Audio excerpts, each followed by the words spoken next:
Hola, hola, bienvenido de nuevo a Más Allá del Dinero, qué gusto volver a verte por acá.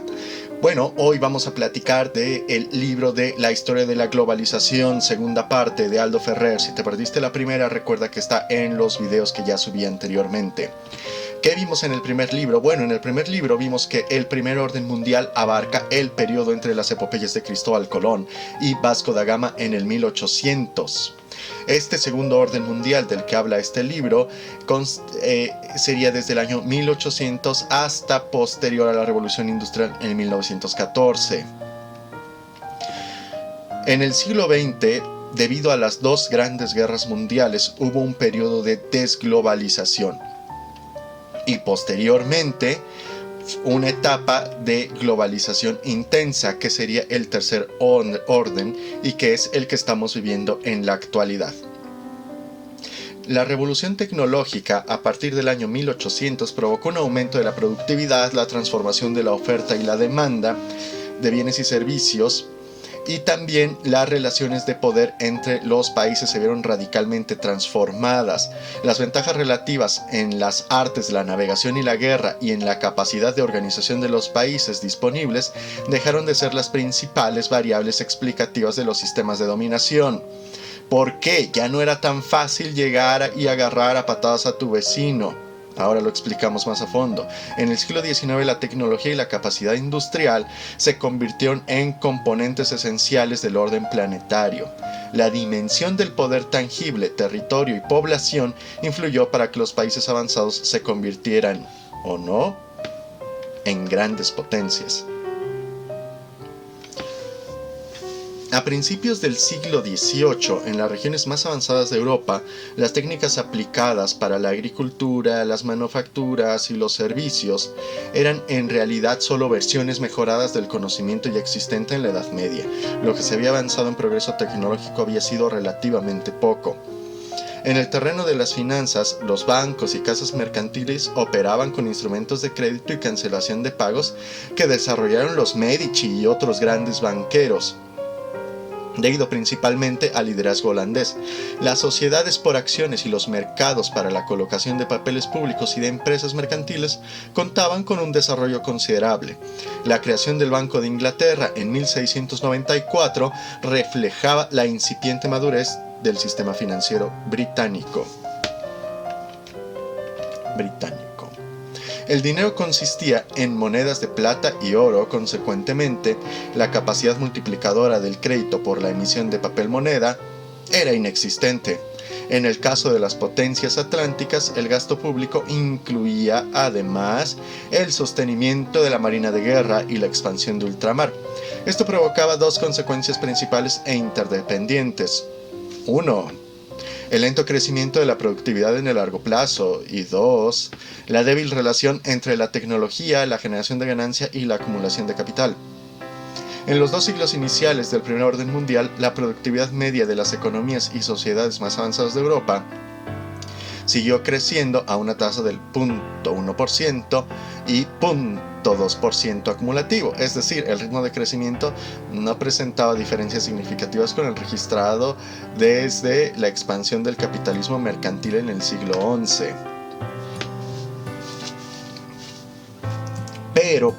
Pero, las fuentes principales de utilidades y acumulación continuaban siendo las mismas que prevalecían desde los inicios del primer orden mundial. ¿Cuáles eran estas fuentes? La renta agrícola, el comercio y la explotación de monopolios, y la intermediación financiera asociada a la actividad mercantil y el financiamiento de estados, naciones y principados. En conclusión, al comenzar el siglo XVIII en las regiones más avanzadas de Europa, las instituciones de la Edad Media se hallaban en vías de disolución y el capitalismo se consolidaba como un sistema de organización económico y social. Las fuentes de formación de capital estaban bien establecidas en torno de aquellos tres ejes principales, y en ninguna de ellos el progreso técnico ejercía una influencia decisiva. En el campo de las tecnologías y las ganancias, el cambio histórico que introdujo la revolución industrial fue transformar este papel relativamente pasivo de la tecnología en el desarrollo del capitalismo, convirtiéndolo en el principal instrumento de aumento de la productividad, las ganancias y la A partir de la revolución industrial, sin pausas y en medio de creciente tecnología, esta se convirtió en el protagonista decisivo del cambio económico, social y político. En cuanto a la población y la producción, la población iba creciendo a una tasa cercana al 0.6% anual en Europa, comparado con el 0.4% anual del resto del mundo. Esto debido ya a unos avances médicos que Europa iba teniendo y que a pesar de todo las guerras sí iban disminuyendo. A pesar del mayor desarrollo relativo de las naciones más avanzadas de Europa, la distribución de la fuerza de trabajo y de la producción entre los diversos sectores económicos era también comparable en todas partes. En 1800, el 70 y el 80% del empleo y del producto correspondía a la producción primaria.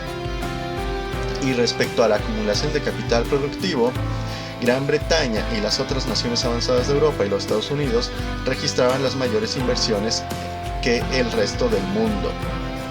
¿Por qué? Bueno, en el terreno del comercio internacional predominaban todavía las especias, metales preciosos, azúcar, productos suntuarios, algunas materias primas, etc.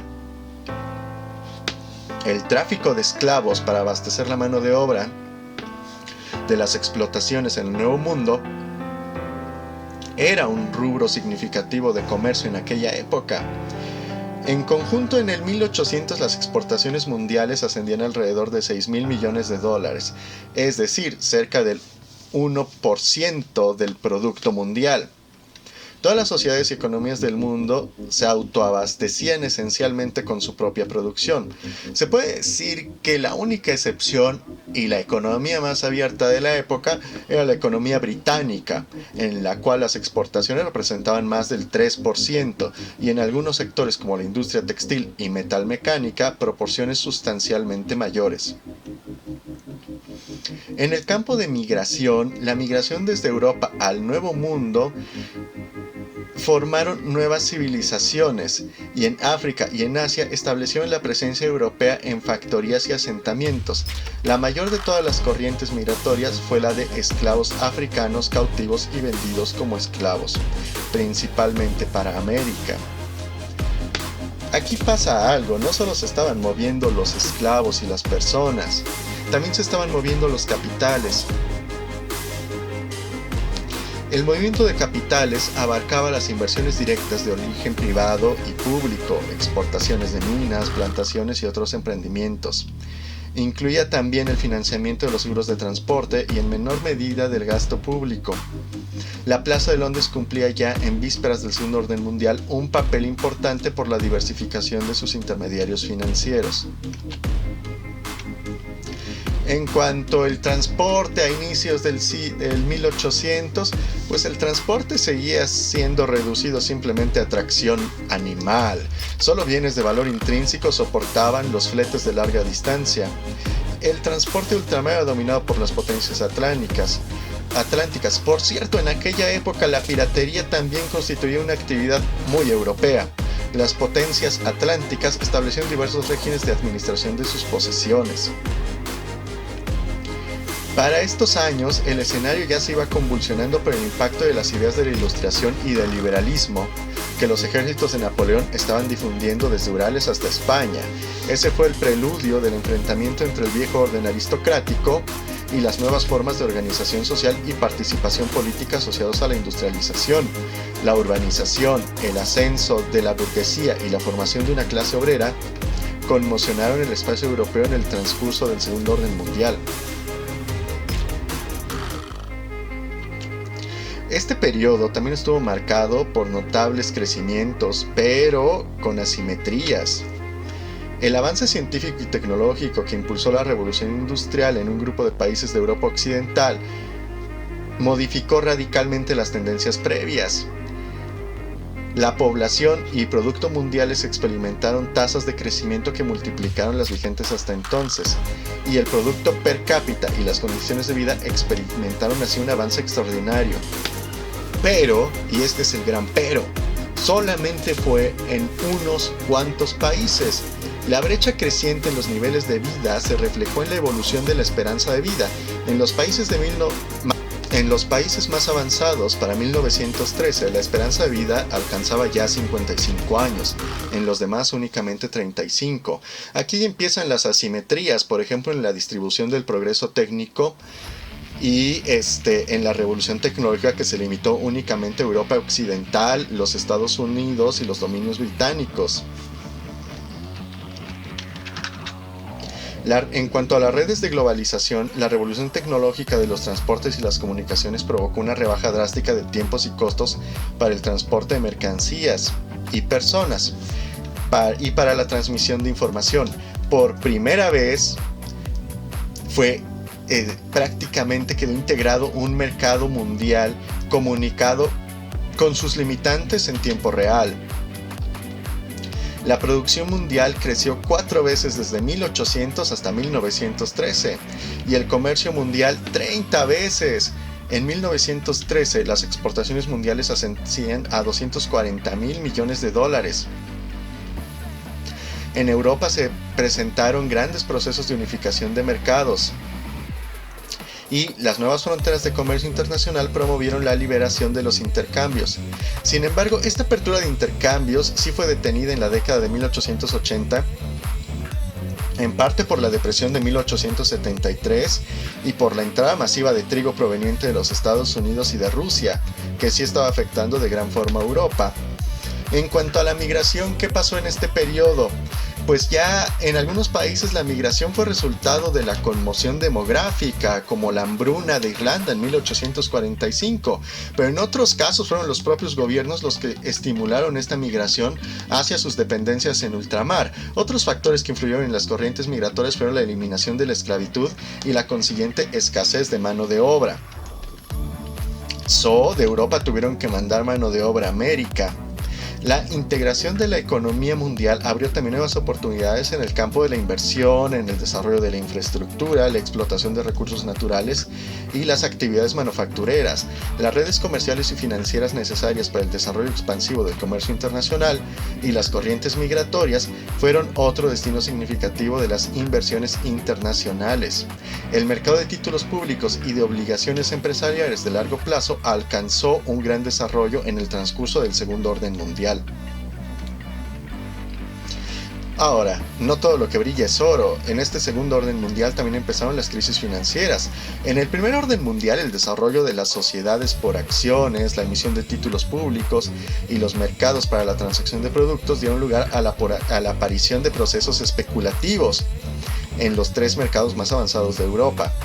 En el segundo orden mundial, las crisis financieras se propagaron a escala internacional por varias razones: la expansión del comercio, corrientes migratorias, desarrollo de inversiones, explotación de recursos naturales, ferrocarriles, etc. La integración financiera promovió la especulación a escala global y convirtió las ferias especulativas y los pánicos en procesos que envolvieron a las principales plazas.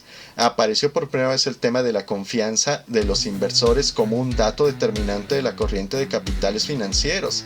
En el transcurso del Segundo Orden Mundial se registraron varias crisis financieras. Pero también se da lugar a un nuevo fenómeno, que fue un nuevo sistema de dominación. Ya dijimos que ya no se dominaba a través de la guerra. Entonces, después del triunfo de las armas en Europa, ¿qué pasó? Pues que la penetración de los territorios sometidos, la penetración real, se realizó por distintos medios. Llámese catequesis, llámese comercio, llámese monopolios, etc. Las dependencias coloniales se incorporaron a la globalización del Segundo Orden Mundial bajo la soberanía de sus metrópolis, con excepción de los dominios blancos británicos. Ninguno logró incorporar la revolución tecnológica e industrial. El financiamiento externo para el sector público dio lugar a los más estrepitosos casos de especulación y corrupción y subordinación de los deudores. Las inversiones británicas, pero también de otros países europeos, contribuyeron aparentemente a aliviar la caótica situación del déficit que había en varios países, pero también se convirtieron en causa principal de la falta de liquidez y solvencia a largo plazo. En muchos de ellos, los acreedores asumieron directamente la administración de las aduanas y las finanzas públicas de los deudores. En realidad, la vulnerabilidad financiera y la deuda externa constituyeron el talón de Aquiles de los países periféricos deudores, y esto se mantuvo durante muchos años, por lo menos prácticamente todo el siglo XX. Por otro lado, también existía una globalización cultural. En la formación del primer orden planetario, se impulsó una globalización de la cultura en América. Navegantes, mercaderes, administradores, transformaron la realidad preexistente.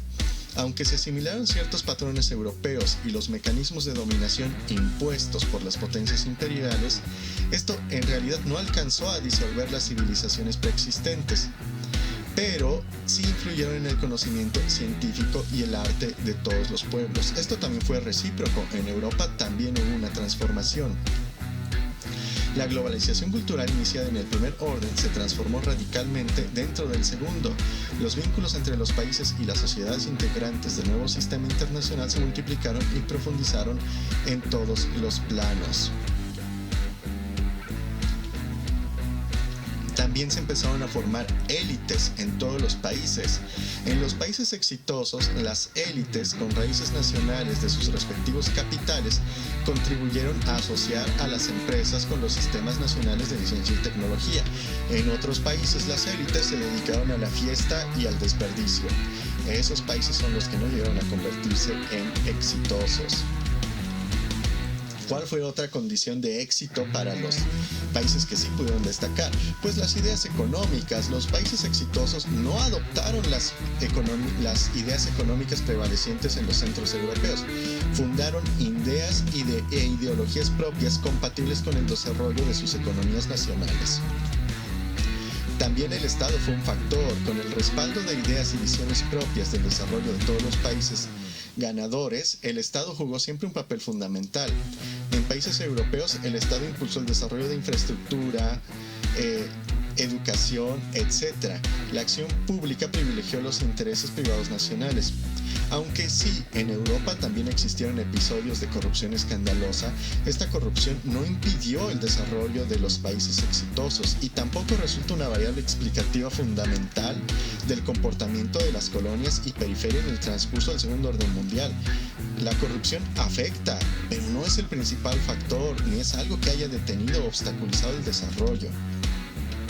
No estoy hablando a favor de la corrupción, solo digo que hay que generar riqueza y ese es el principal punto que tenemos que estar buscando. El derecho a la propiedad y los costos de transacción fue otro factor muy importante. La seguridad en el ejercicio de los derechos de propiedad y la reducción de los costos de transacción en los mercados fueron otros aspectos del comportamiento de los países que fueron exitosos. Para lograr esto eran necesarias condiciones como integración social y algunas variables económicas como son ahorro, inversión, ventajas competitivas, balanza de pagos y precios. Podemos decir en síntesis que los países que respondieron con eficacia al dilema del desarrollo del mundo global fueron aquellos que participaron activamente de las relaciones internacionales a partir de su cohesión e integración interna y de su dominio del mercado y los recursos. Los demás, ¿qué te digo? Pues los demás crearon un grupo de países subdesarrollados y dependientes. Y bueno, pues ese sería la síntesis que tengo que platicarte acerca de esta segunda parte de la historia de la globalización de Aldo Ferrer, publicado en el año 2000. ¿Tú qué opinas? ¿Te gustó? ¿Crees que sí explica? ¿Crees que sí tiene relación con los eventos que actualmente se están viviendo en Argentina, en México, en toda América? Pues bueno, por favor, escríbeme en los comentarios tu opinión, me es muy importante saberla y nos vemos la próxima. Hasta la vista.